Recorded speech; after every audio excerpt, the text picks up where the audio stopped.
भारत के अनेकों अंचलों में कल की अवतार का पूजा किया जाता है, परंतु भारत में एक ऐसा भी स्थान है जहां पर कली का पूजा किया जाता है। पुराणों के अनुसार कली इतना शक्तिशाली है कि उसको कल की अकेले हरा नहीं सकते। इसी कारण उसे परास्त करने के लिए कल की अवतार के साथ 7 चिरंजीवी एवं समस्त देवी देवता भी साथ में उपस्थित होंगे।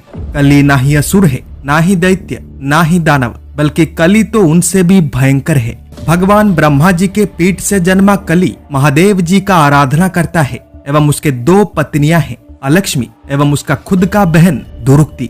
वामन पुराण में कहा गया है कि कली कलयुग के अंत एवं सतयुग के आरंभ के समय यानी युग परिवर्तन के काल में विविधता के जंगलों में उपस्थित होगा एवं भविष्य मालिका के अनुसार ये जंगल ओडिशा के केंद्रापड़ा में है।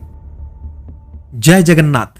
2017 में मैं ओडिशा के पारादीप में अवस्थित उदयबोट नाम के एक स्थान पर गया था कुछ गुप्त तथ्य संग्रह करने के लिए, क्योंकि ये स्थान भविष्य मालिका में वर्णित प्रमुख स्थानों में से एक है। उदयबोट में भविष्य मालिका के अनेक गुप्त ग्रंथ उपस्थित हैं, जो कि अभी तक प्रकाशित नहीं हुए हैं, क्योंकि वो सब तब प्रकाशित होंगे जब समुद्र तट को लांघकर स्थल भाग में प्रवेश होगा, यानी सुनामी आएगा। ये वही सुनामी है जो महाप्रभु जगन्नाथ पूरी धाम त्याग कर छत्या धाम जाने के समय पर ओडिशा में आएगा। उन ग्रंथों में इस प्रलय के बाद बचे हुए भक्तों को क्या करना है, यानी सतयुग का आरंभ कैसे करना है तथा एक नए सभ्यता का निर्माण कैसे करना है, उसके विषय में लिखा गया है। पर मैं उन ग्रंथों को ढूंढने के लिए नहीं गया था, बल्कि मैं तो कुछ और जानने के लिए गया था जो उन ग्रंथों से भी अधिक महत्वपूर्ण है। उस दिन जब मैं उदयबोट के हर एक कोने का जांच कर रहा था, कुछ गुप्त तथ्य संग्रह करने का प्रयास कर रहा था, उसी समय पर एक लंबा चौड़ा आदमी सफेद वस्त्र पहनकर एक पेड़ के नीचे बैठकर भविष्य मालिका के उन पंक्तियों को गा रहा था जिसमें उसी सुनामी के विषय में कहा गया है। मैंने उन्हें पहले कभी नहीं देखा था, फिर भी पता नहीं कैसे मैं उनके पास जाकर उनसे पूछने लगा कि कहीं आप केंद्रापड़ा के बाबा जी जैना तो नहीं, जिनका नाम स्वयं गुरु अच्युतानंद जी ने अपने ग्रंथों में लिखा था। उन्होंने मुस्कुराकर कहा कि हाँ, मैं वही हूँ, परंतु तुम जिस सच को जानने के लिए आए हो उसको प्रकाशित करना मृत्यु को निमंत्रण देने के समान है। कुछ क्षण के लिए मैं हैरान हो गया और ये सोचने लगा कि आखिर उन्हें कैसे पता चला कि मैं वहां पर क्यों आया हूँ। बिना देरी किए मैं तुरंत उनके पास उसी जमीन पर ही बैठ गया और उनसे पूछने लगा कि गुरुवर, भले ही उस सच को प्रकाशित करने का समय नहीं हुआ है, पर आप मुझे उससे संबंधित कुछ तथ्य तो कह ही सकते हैं। फिर उन्होंने जो उत्तर दिया उसको सुनने के बाद आप भी हैरान हो जाएंगे, क्योंकि ये कहानी है इस सृष्टि के सबसे शक्तिशाली नकारात्मक ऊर्जा का मूल स्रोत कलयुग के राजा कली का।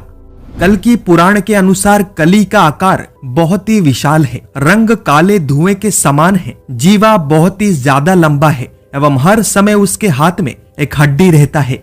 मार्कंडेय पुराण के अनुसार कली गंधर्व कुल से आता है, जिनको गायन वादन एवं नृत्य शास्त्र में महारत हासिल है। भागवत पुराण के अनुसार कली अपने श्रेष्ठ एवं विकराल रूप में उसी दिन प्रकट हुआ जिस दिन पर भगवान श्री कृष्ण जी ने अपना देह त्याग किया था। परंतु वामन पुराण में कली को लेकर जो लिखा गया है वो सबसे रोचक है और भविष्य मालिका में लिखे तथ्यों के साथ बिल्कुल मेल खाता है। वामन पुराण के अनुसार कली कलयुग के अंत एवं सतयुग के आरंभ के समय यानी युग परिवर्तन के काल में विविधता के जंगलों में उपस्थित होगा और भविष्य मालिका के अनुसार यही विविधता जंगल ओडिशा के केंद्रापड़ा में है। और उस गुप्त भक्त ने भी मुझे इसी के विषय में कहा था।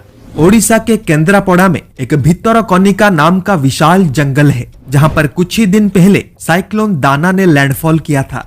आज इसी भितरकनिका अंचल को नेशनल पार्क का दर्जा प्राप्त है, क्योंकि इस अंचल में नाना प्रकार के जंगली जीव जंतु तथा अत्यंत विरल पक्षी निवास करते हैं। साथ में यहीं पर खारे पानी के मगरमच्छ यानी सॉल्ट वाटर क्रोकोडाइल्स का भी ब्रीडिंग किया जाता है। परंतु इन सब के अलावा इन जंगलों में कुछ ऐसा भी रहस्य छुपा है जिनको डिकोड करने का साहस किसी के पास नहीं है।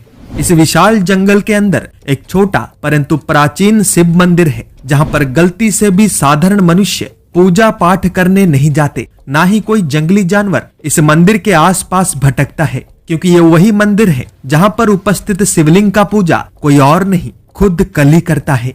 भविष्य मालिका के औल मालिका या आली मालिका नाम के ग्रंथ में कहा गया है कि वर्तमान के समय पर कली केंद्रापड़ा जिले में स्थित इन्हीं जंगलों में तपस्या कर रहा है और उसके साथ उसका पूरा कुल भी वहीं पर निवास करता है, जिस कुल में कली के दोनों पत्नियां यानी अलक्ष्मी एवं दुरुक्ति शामिल हैं, एवं जिस कुल में कली के संतान भय, मृत्यु, दुम विष्णु, निरश्वती एवं विश्व ब्रह्मा भी शामिल हैं, एवं इसी कुल में ही कली को एक राजा के रूप में पूजा किया जाता है। प्रश्न है कि यदि कली यहाँ पर है तो फिर पूरे पृथ्वी पर उसका राज कैसे चल रहा है, और क्या कल की कली को इसी जंगल के अंदर जाकर समाप्त करेंगे? पहले फॉलो या सब्सक्राइब के बटन पर क्लिक कर दीजिए एवं ऑल नोटिफिकेशंस को सिलेक्ट कर लीजिए ताकि हर दिन आप तक इस कलयुग का सच पहुंच सके। जैसे कल की भगवान विष्णु जी के अवतार हैं, वैसे ही कली पुरुष कली का अवतार है। इसे हम ऐसे भी कह सकते हैं कि कली पुरुष कली के साम्राज्य का नेतृत्व करता है एवं समाज में कली के प्रभाव का विस्तार करता है, एवं आने वाले समय में जो युद्ध होने वाला है उसमें स्वयं विष्णु या स्वयं कली भाग नहीं लेंगे, बल्कि उनके अवतार कल्कि एवं कली पुरुष भाग लेंगे। ये दोनों ही अवतार एक ही सिक्के के दो पहलू हैं एवं दोनों ही मनुष्य अवतार में पृथ्वी पर आ चुके हैं। परंतु तृतीय विश्व युद्ध के अंतिम चरण में जब चाइना 13 इस्लामिक देशों के साथ मिलकर भारत पर आक्रमण करेगा, जिस युद्ध में शत्रु सेना का सहायता खुद कली पुरुष करेगा, उसी युद्ध के दौरान कल्कि 7 चिरंजीवी, सभी कौरव, सभी पांडव एवं सभी देवी देवताओं के साथ प्रकट होंगे एवं अंतिम युद्ध आरंभ करेंगे, जिसमें शत्रुओं के साथ साथ कली पुरुष का भी अंत हो जाएगा, पर कली का नहीं, क्योंकि कली ना कभी मरता है ना ही कोई उसे मार सकता है, बल्कि कली तो हर युग में अलग अलग रूप में उपस्थित होता है। अंतर केवल इतना है कि किसी युग में वो कम शक्तिशाली होता है एवं किसी युग में अधिक शक्तिशाली। और आज जब मीन शनि का प्रभाव शुरू हो चुका है, कली कलयुग से विदाई लेने से पूर्व अपने सबसे विकराल तथा भयंकर रूप का प्रदर्शन करने वाला है।